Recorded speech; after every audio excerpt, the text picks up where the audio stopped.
안녕하십니까, 석소장입니다. 자, 얼마 전에 유튜브 구독자 100명이 넘었습니다. 원래는 100명을 넘자마자 채널 컨셉이나 이런 거를 쫙 바꾸고 여러분들한테 감사 인사를 드리려고 했는데 디자인을 담당하시는 담당자 분께서 손을 다치셔가지고 생각보다 채널 리뉴얼도 살짝 늦었고 공지도 살짝 늦은 것 같습니다. 부족한 영상 항상 봐주시는 여러분들에게 감사함을 전하고 싶고 앞으로 더더욱 발전해 나가는 모습 보여드리도록 하겠습니다. 감사 인사는 여기서 마치고 우선 오늘 말씀드릴 요소는 고려대학교의 비대면 면접 실시에 대한 사안입니다. 학업 우수형 전형과 학교 추천 전형에 대해서도 PF, 패스올 페일제가 도입이 된다고 하는데 이 면접에 대한 정확한 시행 방법과 해결책에 대해서 오늘은 이야기를 조금 나눠보고자 합니다. 자, 2020년 6월 10일경으로 고려대학교 역시 서울대학교 직윤 전형의 수능 최저학력 기준 완화, 그리고 연세대학교의 3학년 비교과 최소화의 트렌드를 따라서 비대면 면접 방식이라는 국내 대입 전형 하에서는 최초로 시행되는 방식을 도입을 하기로 결정을 했습니다. 코로나로 인한 위험을 줄인다는 명목으로 이런 새로운 입시 방법을 도입을 한다고 했는데 막상 지금 학교를 다니고 있는 고려대학교의 재학생들은 그대로 대면 시험을 강행한다고 하니까 약간 아이러니한 상황이기도 합니다. 물론 지원자들의 경우 아직 고려대학교의 어항 속에 들어온 물고기가 아니기 때문에 조금 이미지 관리 형식으로 이런 방식을 택한 게 아닐까라는 생각이 들기도 하는데 서울대학교와 연세대학교가 하도 초강수를 둔 상태라서 고려대학교 역시 여기에 좀 호응하자 하는 입장에서 나름대로의 강수를 둔 것 같습니다. 기존의 컨텐츠를 제가 좀 보니까 다른 입시 컨설턴트 선생님들이나 학교 선생님들 모두 올해 입시는 자기소개서와 생활기록부가 합부를 결정한다와 같은 뻔한 소리만 하고 계시더라고요. 석소장도 원래는 이슈가 뜨면은 컨텐츠를 좀 빨리 만들어야겠다고 생각을 했는데 이제 보니까 이거를 조금 지켜보는 재미가 있어요. 저런 분석은 누구나 하겠다 이렇게 생각이 드는 분들도 굉장히 많으셔가지고 이슈에 대한 분석이 약간 늦어질 수도 있다는 점을 여러분들이 양해를 좀 해주셨으면 좋겠습니다. 자, 그럼 서론은 여기까지 하고 바로 시작을 해보도록 할게요. 우선은 2020년 6월 12일경에 발표한 보도자료입니다. 보도자료를 요약을 해보면 총 3가지 사항으로 요약을 할 수가 있는데 우선은 첫 번째, 비대면 녹화 면접을 시행을 하되 답변 영상을 녹화한 후 온라인으로 업로드하는 방식이 도입이 됩니다. 그리고 아까 말씀드렸듯이 학교 추천 전형과 학업 우수형 전형에 대해서 패스올 페일제가 도입이 되고 계열적 합형의 경우에는 패스올 페일제가 비적용이 됩니다. 자, 그 다음에 두 번째 사항은 정성평가 방식을 유지하되 코로나 상황을 감안해서 연세대학교와 마찬가지로 3학년 비교과 활동이 최소화될 가능성이 많고요. 세 번째는 국내에 출국이 어려운 재외국민 전형부터 이번 비대면 면접 시스템을 도입을 하고 시행을 한다고 합니다. 재외국민 면접의 경우에는 2020년 8월 28일에 시행이 예정인데 재외국민 학생들이 시범타가 될 가능성이 굉장히 높아 보입니다. 우선 두 번째 사항이야 사실 이전 연세대학교 비교과 반영 최소화 분석 컨텐츠를 통해서 아주 상세하게 분석을 했기 때문에 더 분석을 하지 않을 예정이고요. 그 부분에 대해서 궁금증이 있으신 분들은 여기로 한번 들어가서 살펴보시는 것을 제가 추천을 드리겠습니다. 자, 세 번째 사항의 경우에는 아까 말씀드린 재외국민에 대한 사항인데 국내 전형을 준비하는 학생들은 큰 연관이 없다고 생각을 하시는 분들이 많을 것 같아요. 그런데 위에서 말씀드렸다시피 재외국민 전형 대상자들이 첫 비대면 면접의 시행 대상이기 때문에 여기에 대한 피드백 부분을 고려대학교가 적극적인 전형 데이터로 반영을 해서 나중에 시행이 되는 계열적 합형 그리고 학업 우수형 면접에 도입이 될 가능성이 높습니다. 예를 들면 면접 질문을 이런 식으로 좀 빡세게 냈더니 응시자들이 카메라 보고 덜덜 떨더라, 온라인 면접으로 면접 질문을 사전에 공개했는데 의외로 준비 시간이 오프라인 면접보다 좀 많이 걸리더라, 이런 식으로 피드백을 받을 가능성이 높기 때문에 올해 시행되는 비대면 면접의 기조가 재외국민 면접이 시행되는 8월 말 이후에야 결정이 될 가능성이 높다는 점을 시사하고 있습니다. 자, 그럼 지금부터는 비대면 녹화 면접 예상 진행 방식과 이에 대한 해결책을 조금 자세하게 다뤄보도록 할게요. 우선은 비대면 면접에 대한 시행 사실이 발표된 지 5일 정도가 지나간 만큼 되게 많은 분석글들이 올라가 있는데 아까 말씀드렸듯이 대부분 자기소개서와 생활기록부가 합부를 결정한다, 딱 이 말만 반복하고 계시는 분들이 되게 많아요. 이 비대면 면접이 정확히 어떤 방식으로 시행되는지에 대해서는 분석을 해놓으신 분들이 별로 없는데 거기에 대한 프로세스 예시를 석소장이 직접 말씀을 드리고자 합니다. 자, 우선은 석소장은 고려대학교에서 시행하는 비대면 면접의 방식이 크게 두 가지로 갈릴 거라 예상을 하고 있어요. 첫 번째는 오프라인 면접 형태와 마찬가지로 면접 시간을 정해두고 학생이 정해진 면접 서버에 접속해서 제한 시간이 정해진 채로 면접을 보는 형식이고, 두 번째는 기존 오프라인 면접의 형태와는 달리 제한 시간을 조금 길게 잡고 면접 질문을 사전에 공개하는 형식입니다. 두 방식의 차이점과 장단점을 세세하게 분석을 해보도록 하겠습니다. 고려대학교 측에서 오피셜로 제시한 면접 시간이에요. 지금 보시면 학교 추천 전형과 학업 우수형 전형은 10분에서 12분의 준비 시간 후에 면접 시간은 5분에서 6분으로 되어 있고 계열적 합형의 경우에는 24분과 8분입니다. 계열적 합형이 나머지 두 전형에 비해서 상대적으로 길다는 점을 알 수 있는데 그만큼 계열적 합형에서 학생들의 인적성 면접을 조금 더 빡세게 보겠다라는 점을 우리가 유출해 해낼 수가 있겠죠. 이런 부분에 대해서는 이따 PF제에서 조금 더 자세하게 말씀을 드릴 거고, 첫 번째 방식의 비대면 면접 형태 예시입니다. 우선은 정해진 시간까지 해당 서버에 입장을 해요. 예를 들어 9시까지. 그리고 해당 시간까지 서버에 입장 못할 시 불합격 처리가 될 가능성이 높고, 물론 첫 시행이기 때문에 서버 불안정으로 인해서 입장 대기 시간에 유예를 둘 가능성이 높습니다. 그래서 면접 시작 시간이 9시 10분, 원래는 9시까지 입장인데 유예 시간 10분을 합쳐서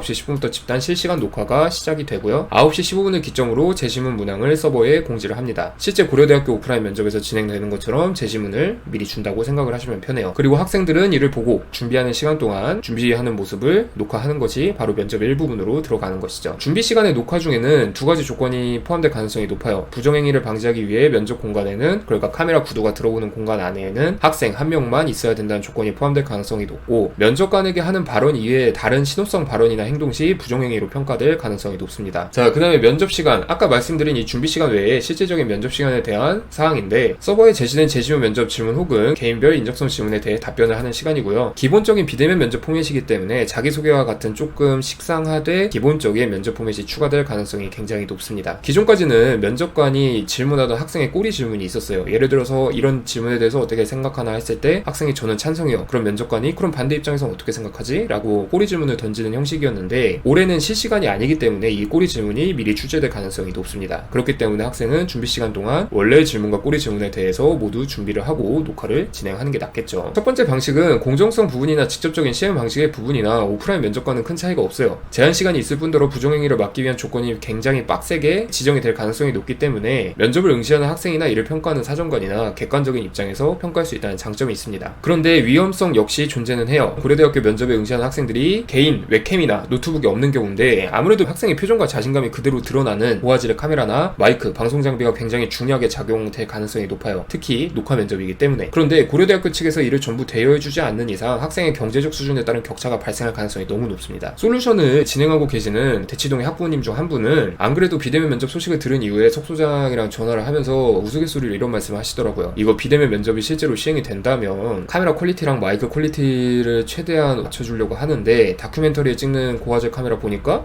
가격이 꽤 나가더라. 근데 이거 사는 게 맞나? 이렇게 질문을 하시더라고요. 이런 사례만 봐도 알 수 있다시피 평가적 공정성은 확보되나 실질적인 지원자의 입장에서의 형평성은 확보가 되지 않을 수 있다는 게 첫 번째 방식의 단점이라고 할 수가 있습니다. 자, 그 다음에 두 번째 방법은 제한 시간이 없다기보다는 시간 자체가 조금 길게 1박 2일 정도의 방식입니다. 첫 번째 방법과 마찬가지로 프로세스 예시를 보여드릴게요. 자, 우선 문제를 공개합니다. 2020년 11월 7일 기준으로 면접 질문을 서버에 공개를 하고, 개인별 인적성 면접 질문이 모두 포함되어 있어야 하기 때문에 한양대학교와 성균관대학교 합격해보신 분들은 아실 거예요. 그 합격하신 분들 중에 영상을 보고 계신 분들은 별로 없겠지만, 이 한양대학교와 성균관대학교의 경우 합격자 발표 시스템부터 지원 시스템이 아예 서버로 따로 구축이 되어 있거든요. 그런데 이 개인별 인적성 면접 질문이 포함된 각자 맞춤형 개인별 면접 질문이 다 공지가 되어야 되므로 고려대학교 측에서 이런 서버를 따로 구축하고 개설할 가능성이 굉장히 높습니다. 그리고 응시 기간의 경우에는 11월 8일, 아까 면접 질문을 공개할 시간은 11월 7일인데 약 하루가 지난 11월 8일 6시까지 면접 질문에 대한 답변 녹화 영상을 업로드해야 된다는 조건이 달려있고, 서버 불안정을 감안해서 오후 5시까지 녹화 영상 업로드를 권장한다는 조건이 달려있을 가능성이 높아요. 녹화 조건의 경우 아까 두 가지는 마찬가지입니다. 부정행위 방지를 위한 두 가지 사항은 마찬가지인데, 면접관들의 입장에서 준비 기간부터 면접 기간까지의 모든 모습을 볼 수가 없기 때문에 영상 편집 등 답변 영상에 임의적인 조작을 가할 경우 부정행위로 평가된다는 조건이 붙을 가능성이 높습니다. 두 번째 방식의 가장 큰 단점은 평가적 공정성과 학생 입장에서의 공정성이 모두 보장이 되지 않는다는 점이에요. 유일한 장점은 학생 입장에서 면접을 준비할 시간이 굉장히 늘어난다는 점인데, 시중에 컨설팅을 받는 학생들은 아마 응시 기간인 1, 2일을 밤새워서라도 완벽한 영상을 만들어낼 가능성이 높아요. 오전에 석소장이 디렉터님들이랑 온라인 화상회의를 진행을 했었는데, 안 그래도 비대면 면접에 대한 이슈가 조금 나왔었어요. 그런데 한 디렉터님께서 소장님, 고려대학교 비대면 면접 준비 솔루션 1박 2일 숙박형 프로그램으로 해서 우리가 호텔에서 세미나실까지 다 예약을 해가지고 1박 2일로 팔면 잘 팔리겠는데요? 이렇게 이야기를 해주시더라고요. 석소장이 생각해도 홍보만 잘 때린다면 수요가 굉장히 높을 프로그램들이기 때문에 고려대학교 측에서도 사교육과의 연계를 우려를 해서 제한 시간이 없는 비대면 면접 방식을 채택할 가능성은 굉장히 낮습니다. 위에서 언급한 녹화 장비에 대한 형평성 역시 문제인데, 이런 부분은 사실상 고려대학교가 면접 장비를 모두 다 대여해주지 않는 이상 해결되지 않는 고질적인 문제점인지라 고려대학교 측에서 이를 어떤 식으로 대비할지를 조금 지켜봐야 될 것 같습니다. 결과적으로 요약을 해보자면, 서버에 실시간 녹화 영상을 업로드하는 첫 번째 방식이 시행될 가능성이 아주 높은 것으로 분석을 하고 있어요. 고려대학교 측에서 서버만 잘 관리할 수 있다는 전제하에 이런 방식이 선택이 된다면 오프라인 면접을 대체할 수 있는 최적화된 방법인 동시에 응시자나 평가자 입장에서 문제 삼을 점이 딱히 없기 때문입니다. 다만 이제 매년 고려대학교에서 수강신청 날마다, 재학생들의 수강신청 날마다 서버가 뻥뻥 터지는 것을 감안하면 이거를 정상적으로 운영할 수 있는 여력이 있을지는 조금 의심이 들긴 합니다. 자, 그 다음에는 학교 추천 전형과 학업 수용 전형의 PF제 도입인데, 면접 방식이야 사실 재외국민 학생들 하는 거 보면은 답 나올 문제고, 문제는 이 PF제 도입이에요. 왜 개별 면접은 빼고 저 두 가지만 PF제를 도입을 하는 거죠? 이렇게 묻는 학생들이 종종 있는데, 고려대학교 측에서 제시한 자료를 보면 다음과 같아요. 이렇게 각 전형별로 평가하고자 하는 역량과 퍼센티지 비율이 이렇게 나와 있는데, 있는데 학업 우수형 전형의 경우 면접평가 요소가 4개, 분석 능력, 적용력, 종합적 사고력, 면접 태도인 반면에 계열적합형 전형의 경우에는 면접평가 요소가 전공적합성 하나가 추가돼서 5개로 구성이 되어 있습니다. 지원자의 제출 서류 내용 등을 확인하기 위한 질문이 포함될 수 있다는 점을 감안하면 계열적합형 전형의 면접 응시자들의 경우 전공 지식이나 진로 계획을 아주 세밀하게 확인하는 인적성 면접이 운영될 가능성이 높아요. 그리고 블로그에는 적혀있지 않은데 석소장이 분석하기에는 계열적합형 전형의 경우 특목고 학생들이 되게 많이 지원을 하고 이런 특목고 학생들의 경우 기본적으로 역량이 다 어느 정도 일정 수준 이상 보상이 되어 있기 때문에 이런 학생들을 대상으로 PF제를 시행하기에는 조금 무리가 있다. 그러니까 고려대학교 측에서도 애초에 특목고 학생들 지원하라고 계열적합형 전형을 만들어 놓았다는 점을 인지를 하고 여기에 대해서는 상대적으로 평가를 해야 되기 때문에 PF제를 도입하지 않았다는 점을 유추를 해낼 수가 있어요. 그런데 이거는 글로 조금 적기에는 약간 부담스러운 내용이기 때문에 영상을 통해서만 말씀을 드리는 거고 영상을 보신 분들에게만 드리는 석소장의 팁이라고 생각을 하시면 됩니다. 자, 그래서 다시 본론으로 돌아와서 PF제가 도입이 된다면 석소장은 높은 확률로 합격하기 위한 면접이 아니라 꼬투리 잡히지 않기 위한 면접이 될 가능성이 높다고 분석을 하고 있어요. 맨 밑에 이제 평가 등급 여기 보면 보이시죠? 매우 우수부터 시작해서 부적격 F 6점 척도를 적용한다고 나와 있는데 이 6단계 편차를 활용한다고 하면은 A뿔부터 A는 최초 합격군, 그리고 B는 추가 합격군, C부터 F는 불합격군이 될 가능성이 높습니다. A에서 A 플러스에 속하는 학생들이야 비대면 면접에 얼마나 능수능란하고 자연스럽게 응시할 수 있는지가 등급을 가르는 관건이 되겠으나 이 B군부터 F군은 비대면 녹화 면접이라는 환경 하에서 얼마나 많은 실수를 했는지가 합부를 결정할 가능성이 높아요. 기존 오프라인 면접의 경우 면접관과 학생이 실시간으로 대화를 하고 소통을 할 수 있는 환경이었기 때문에 응시하는 애들 중에서도 처음에는 정신 못 차리다가 면접관들이 조금 장난쳐주고 약간 인사 편하게 받아주고 이러면 아, 면접관들이 나를 싫어하진 않는구나 이렇게 생각을 해서 멘탈 잡고 면접을 중간부터 잘 보는 애들이 되게 많아요. 실제로 그렇게 합격하는 학생들도 많고. 그런데 비대면 온라인 면접에서는 이런 환경이 조성되어 있지가 않습니다. 학생은 학생대로 불안해서 긴장할 가능성이 높은데 안 그래도 평소처럼 사람을 보고 이야기하는 것이 아니라 카메라를 보고 이야기를 해야 되기 때문에 기존의 면접에 대한 압박감에 플러스 긴장감이 추가될 가능성이 굉장히 높아요. 경험 많은 학원 강사들도 인터넷 강의만 찍으면 엄청 버벅대는 것과 마찬가지 원리인데 이런 단점을 방지하기 위해서 유명 인강 강사들의 대부분은 실제 학생들을 대상으로 하는 실강의 영상을 편집을 해서 인강으로 올리는 경우가 많습니다. 인강 강사들도 어려워하는 경우가 많은데 일반 학생들은 더 어려워할 가능성이 굉장히 높겠죠. 결국 이런 점들을 모두 고려하면 B에서 F등급의 학생들은, 그럴까요, 보통부터 부적격 등급의 학생들은 비대면 면접 방식에 적응하지 못해 어리버리타는 학생들이 될 가능성이 높아요. 원래의 면접 환경에서는 면접관과 이야기라도 좀 하면서 긴장 풀고 중간부터 잘한 학생들인데 비대면 면접 환경이기 때문에 이런 플러스 요소들이 없어서 떨어질 가능성이 높아졌다는 의미이기도 합니다. 그리고